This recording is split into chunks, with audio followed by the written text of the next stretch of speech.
Hello everyone, you're welcome back to my channel. Hope you're good, hope you're doing well. So today I'll be teaching you guys the techniques involved in taking an accurate body measurement.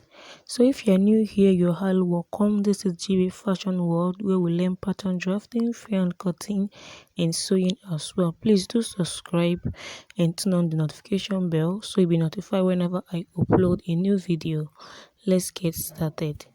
Okay, today I'll be teaching you guys how to take accurate measurements. For you to get a perfect fit dress, it have to start with the measurement. How do you take your measurements? So if you don't get your measurements right, there's a 100% possibility that you will end up not getting the dress right. So this morning I'll be showing you how to take an accurate measurement, and I have this beautiful lady here with me. And for you to take an accurate measurement, the person should wear a fitted dress. If not, if the person wear maybe a body dress or a big dress, it will add to the person's measurement. So when taking a measurement, the person have to be on a fitted dress. And if you're taking measurements for trouser, the person should be on trouser so that you can get the perfect crush. Though we're not working with trouser here, so I'm going to show you. And in measurement, we have vertical and horizontal measurement, and we also have body circumference. Though body circumference can also be called horizontal measurements. The vertical measurements are the measurements that goes across, like from the shoulder to the base, is not divided at all. Then we have the horizontal measurements, which goes like this, like the body circumference and all. So the first one we'll be working with is the vertical measurement. And for you to take a vertical measurement, you need to place your tape on the tip of the shoulder like this. So you need to place your tape from here. The first will be the person's bust point. It can be 9.5. You just have to ask your clients what's her bust point. Then you go to the under bust region. Did you see the way I'm placing it? You go to the under bust region. Then from there you get the person's waistline. The natural waistline, we have three different waistlines. We have the natural waistline, which can be found at the tiniest parts of the person's body, and hers is somewhere here. Like you can just do like this. This place that went inside is the natural waistline. We still have the waistline that is on the navel here. Natural waist, that is another waistline. So we have the one that is below the navel. The one below the navel, most persons use it for trousers. Then anybody that have big tummy, most times they put their skirt here. But the natural waistline are the one that is found at the upper part here, which is the tiniest part of the person's waist. That's the natural waistline. So the waistline we'll be working with is the natural waistline. If you need to tell your clients to do like this so that you can get the natural waistline, you can do that. So from here you place, like hers, I have 15 inches. So if the person is very busty, you need to place your tape like this before getting it. Place it across the towards this under bust, then to the waistline. So hers is 15 inches. Then we have the hip depth line. The hip depth line is usually here, like this point at the fullest parts of the hip, and at the hip depth is where we take the hip measurements. Did you see that? So her hip depth for this point is here, and we have it as 23.5 inches for her hip depth. So you can decide to take the person's full length, maybe the skirt, the gown length. Hers is 38.5. Then for the full length, you can make sure your tape is still on your shoulder, then shake the person's full length. Then for skirt, you need to ask your client where she places her skirt. Most persons place at the natural waistline, some at the navel, then some below the navel. like hers, she placed on a natural waistline. So from there, you will place your tape and measure the person's skirt length. But if the person places a skirt on the navel, you start from the navel. If it is below the navel, you start from that point. And again, the waistline for the front and the back are not the same thing because of the bust. So if you make use of the waistline for the front and use it for the back, you will end up having your dress longer at the back. So for the back waistline, you need to place your tape like this. Then at that natural waist point, if you need to tie something around your client, you can, but then it's not usually good for you to do that. So at that natural place, this natural line is where you place your tape. Hers is 14 inches. This point that went inside is where your back waistline is. The reason why the front and the back waistline are not the same thing is because of the bust. So it differs.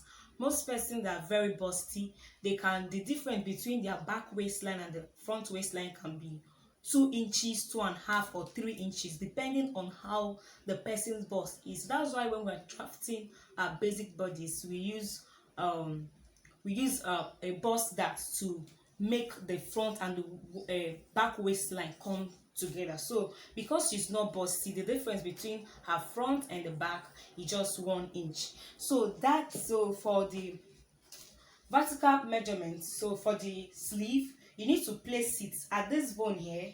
This is where your shoulder line lies. This bone here, you place and get the length of the sleeve for the elbow. Then for 3/4 of sleeve, it can be 17, and the full length. All these are the vertical measurements. So for the horizontal measurements are the one that goes through like this. So we'll be taking the horizontal measurements. So for the horizontal measurements, the first for us to do is the shoulder. And for you to take the shoulder measurements, you need to observe the 2 points, the 2 bones here. So you place your tape from this point to this point. Hers is 14 inches. Make sure the tape is at the bone here, the 2 bones here. So you have to place it like this. We have 14 inches. So after that, we take the bust circumference. The bust circumference, you place your tape like this to the fullest part of our bust. And please make sure one of your finger, and insert one of your finger here, so that when you are done sewing it, it will not be very tight for her. So hers is 34 inches, and as you can see, my hand is in, one of my finger is in there. So for the waist, you come to a natural waistline and you take the waist measurement. Make sure one of your finger is there. That is the waist circumference, and it's 26 inches for her waist. Then for under bust, in case you are doing a bust here, you can measure it.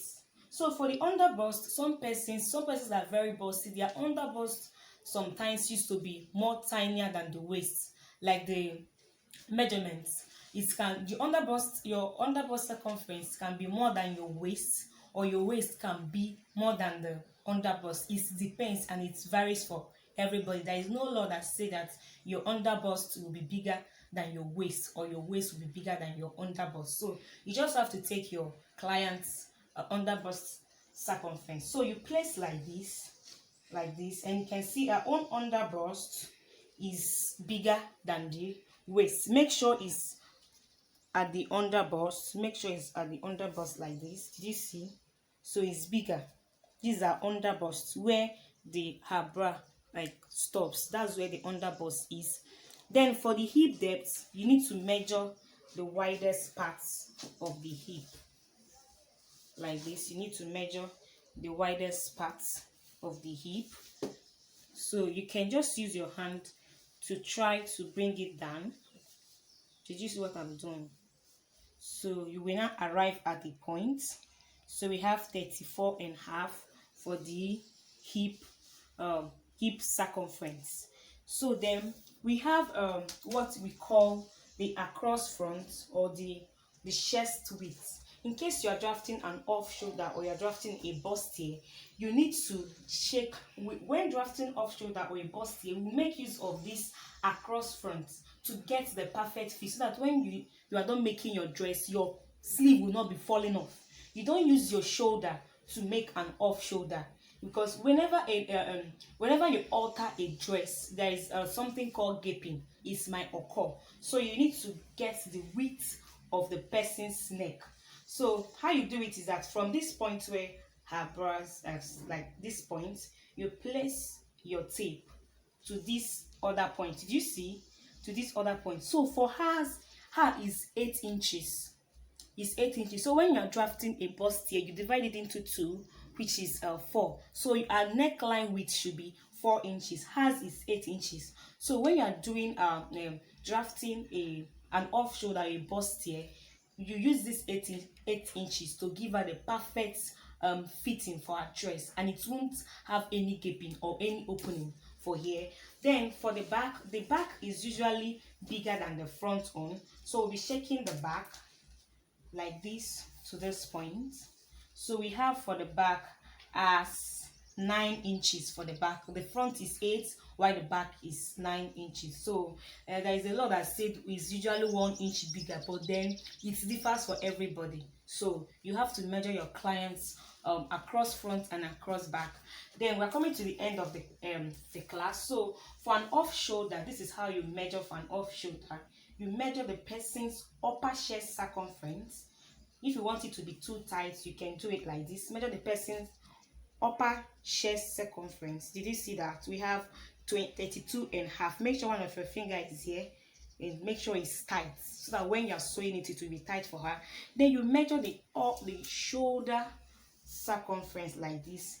Anyhow you want the off shoulder. If you don't want the off shoulder to come very low, you place your tape like this. If you want the sleeve to start like this, you place your tape like this. Did you see it? So that when you start, the off shoulder starts from here. If not, you bring it up. If you don't want it like that, you bring it up. Did you see how I brought it up? So you brought it up. So whichever way, it will still work out for you. So the next thing we'll be doing is to taking the armhole circumference. There are 2 ways of taking armhole circumference, but this method, you just have to measure like the round armhole circumference like this. Like I have 16. You try to make your client to raise her hand and know if the thing will if the armhole will allow her to raise her hand. So when you measure like this, so whatever thing you get, you divide by 2. So this will be your armhole circumference. Then we have the round sleeve. You measure it. This is how to get your round sleeve. Wherever the person's sleeve stops, you measure the round sleeve. Anyhow the person, any length that the person wants, you measure the sleeve. So this is how to take your accurate body measurement. Remember the first thing I said, let your clients wear a fitted dress while taking the measurement. Then if you are sewing trouser for the person, make sure the person wears trouser. If it's a jumpsuit, please, if you're taking jumpsuit, make sure if you're taking a measurement for jumpsuit, it should come across here. It should come across under bust, then before you take your measurements. But we're not doing jumpsuit measurements. So this is how to do or take an accurate measurement. So if you have a question, you can ask. So thank you guys. Thank you very much. Bye.